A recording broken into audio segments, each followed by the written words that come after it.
Hi, good morning. We're reading The Mystery of History, Volume 4. We're on page 65, reading about Mozart.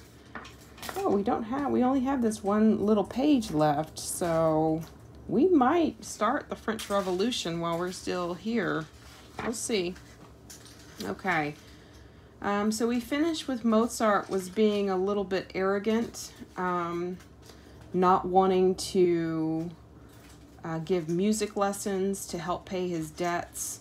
Him and his wife, unfortunately, both had the same idea on money. They were both spending a bunch and not making very much. Okay, so in 1782, Mozart also freed himself of annoying patrons.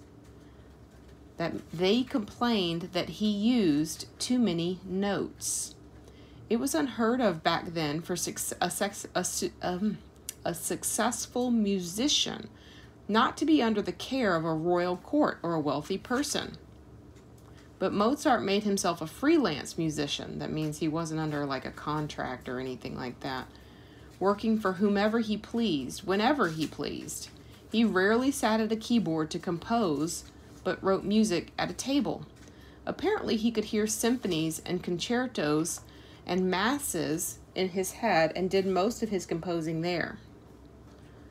Though lack of funds was a constant bother, meaning he frequently had not very much money, if any, his lack of money did not prevent him from composing. According to his wife, Constance, she said he was always strumming upon something, his hat, his watch fob, the table, the chair, as if they were the keyboard. Mozart carried scraps of paper with him for jotting down melodies and storylines trapped in his head. Two of his greatest stories were written as operas in 1786 and 1787. They were The Marriage of Figaro. Figaro. I think that's it. I don't know. Figaro. Yeah. Isn't that Minnie's cat? That might be. And Don Giovanni, which are still held today as masterpieces in the world of opera. The Marriage of Figaro is a light-hearted comedy. Mozart had to beg the emperor to allow it to be performed. And Don Giovanni is a darker opera. It was written after the death of Mozart's father, with undertones of their relationship. Mozart followed those works with three of his best symphonies, number 39, 40, and 41. And then he also wrote a fugue. Remember what a fugue is? No. That's when it starts the tune, and then it like picks up the same little, it like keeps going in the same little tune, but like in a different, it like keeps going around and around in a different little style. I think. More operas and more concertos. He wrote specific works for the keyboard, the violin, and the clarinet. He was especially fond of the clarinet. In the summer of 1791, I think our cousin plays the clarinet, a secret patron approached Mozart to compose a requiem, which is a Catholic mass for the deceased. Ironically, Mozart said in a feverish state that he was writing it for himself. And sadly, he died in December 1791 before completing it. He was only 35 and just before he turned 36. That's a lot of stuff that he did before he turned 36. Sadly, we just read that. The circumstances of his death are mysterious. According to Constance, Mozart told her he believed he had been poisoned. Some think he was suffering from rheumatic fever. Plays and movies have depicted a rival composer named Antonio Salieri as the one who poisoned him. There's no evidence to support this theory, but it's intriguing. Regardless of what led to his early death, Mozart's last days were spent in bed, singing parts of the Requiem with tears stinging down his face and giving instructions for its completion. Within 2 weeks, a little sad. Oh, Kyo. He passed away. Legend says that the Requiem was played at his own funeral, but that is doubtful. His funeral was small because of his many debts. That was rude. Well, what happened? It's not just that he owed people money. It's the fact that it's more than that he owed people money. It's that it's like you didn't hold to your word. It's like, yeah, I'll pay you back, but then you don't. So it's like you're breaking your word and your trust. And the Requiem was not finished also, so it's likely it was not played. Constance hired others to complete it after Mozart's death, and quite frankly, she needed the money.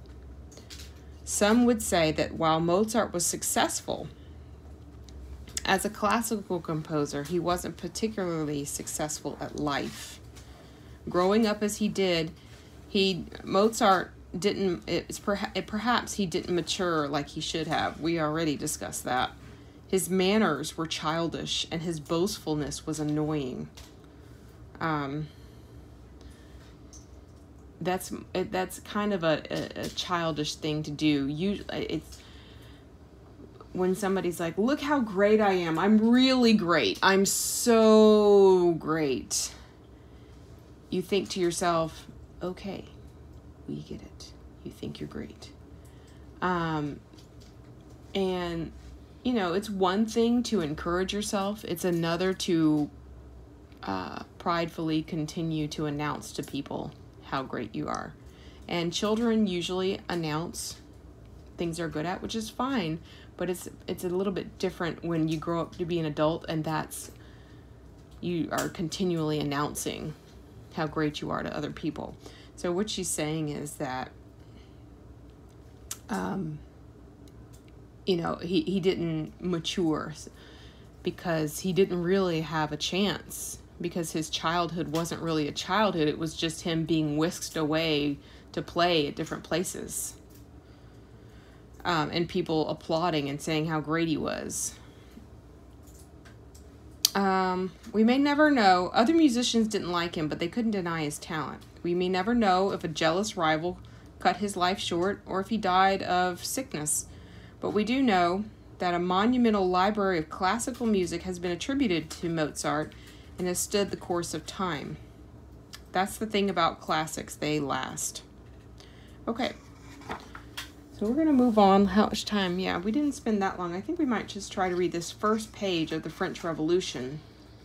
French Revolution is 1789 through 1799, and that was immediately following, right on the heels, as they say, of the American Revolution.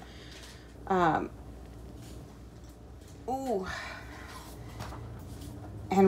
so it had already started when Mozart, it started in 1789, and Mozart passed away in 1791. So the American Revolution was already going on when Mozart passed away. All right, Ms. Hobart says, revolutions tend to be messy.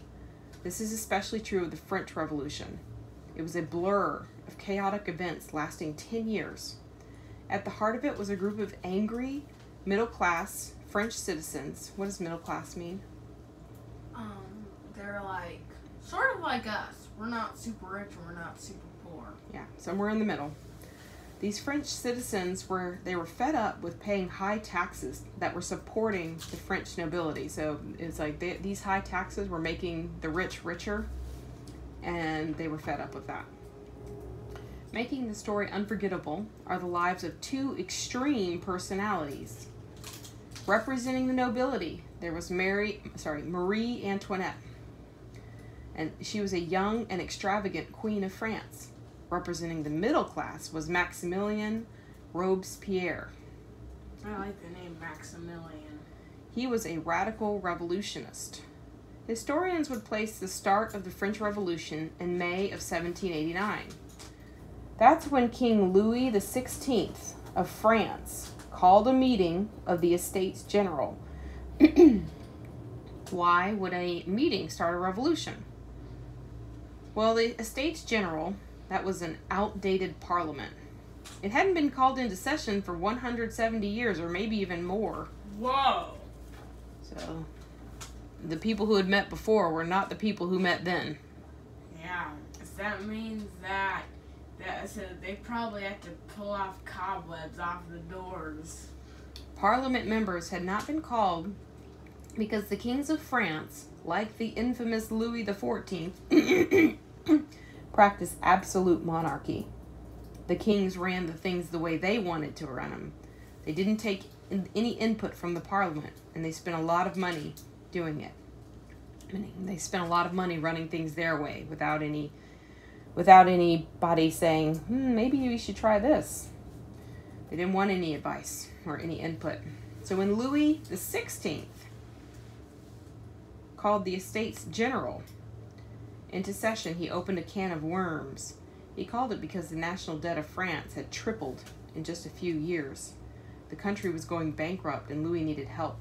The French had spent a lot of money helping the colonists in the American Revolution.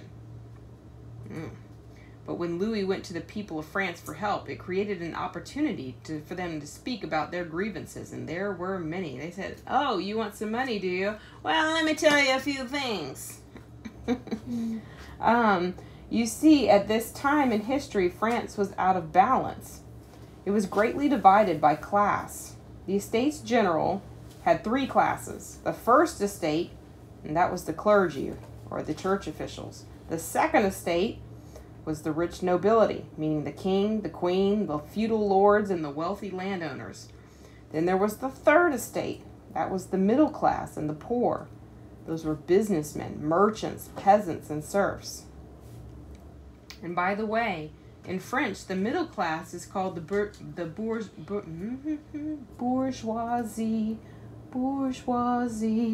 The bourgeoisie. That's a term you'll want to remember. Let's talk a little bit more about the 3 estates, which I have also described in the table below. The first estate, do you remember who the first estate was? The king? No. The clergy, the church officials. This group was small, but they owned an enormous amount of property. So who owned the enormous amount of property? The clergy from the church. The church owned a huge amount of property. Now the second, and they didn't have to pay taxes, the church officials. No taxes did they have to pay. The second estate, who was in the second estate? The second estate was, I remembered. The rich nobility. That means the king, the queen, the feudal lords, and who else? There was one more person. Oh, the wealthy landowners. These were the privileged groups, and they were exempt from high taxes. They had to pay a little taxes, but not very much. Interestingly, the nobility owned 1/5 of France, but didn't pay much into the system to maintain it. So they owned 1/5 of France, but they paid very little money on maintaining this land that they owned. So guess who did pay? It was the third estate, which was largely made up of the bourgeoisie. They were heavily, heavily taxed. So what do you think was making them even more poor? Heavy taxes. Yes. Because no one else paid taxes. So they had to foot the bill for everybody. And so they were... Why?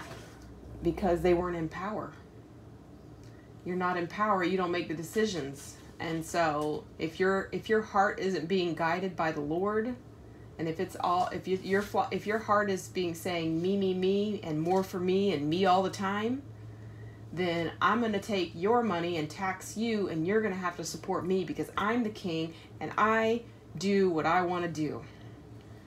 So their money was supporting the entire country and the excessive lifestyle of the first and second estate. So the money of the poor, while they're walking around in the robes and their fancy shoes and these nice estates and galloping on their horses, and these by the peasants who are sweeping their houses and just trying to make it to get by, their very little money that they do have is being taxed so that these people can ride on these fancy horses and walk around in these beautiful clothes and eat these dainty foods, and so they're a little angry about it.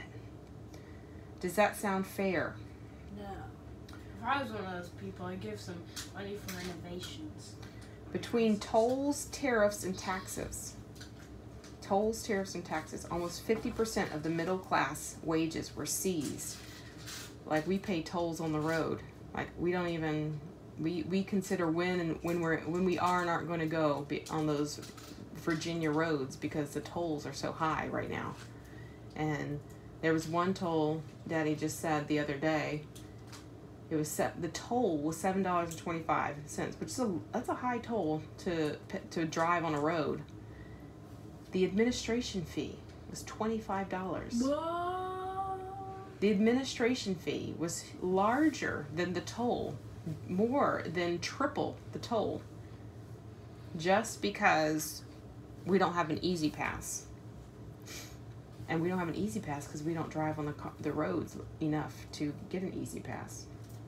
That's kind of like where these unfair, you see, that's kind of, it's like, why? Yeah. You get an Easy Pass for your car if you frequently drive on toll roads. So, and the Easy Pass sits on your car. It's like a little sticker, or I think it's a sticker or something. And the electronic thing reads. Your Easy Pass. Like, oh, Easy Pass. So you don't get charged that administration fee. You don't get charged $25. Let's move on to see what happens when Louis called the meeting of the Estates General. We're not going to do that. We're going to stop because we are finished for that. All right, we are stopping on page 67, and we will see you later.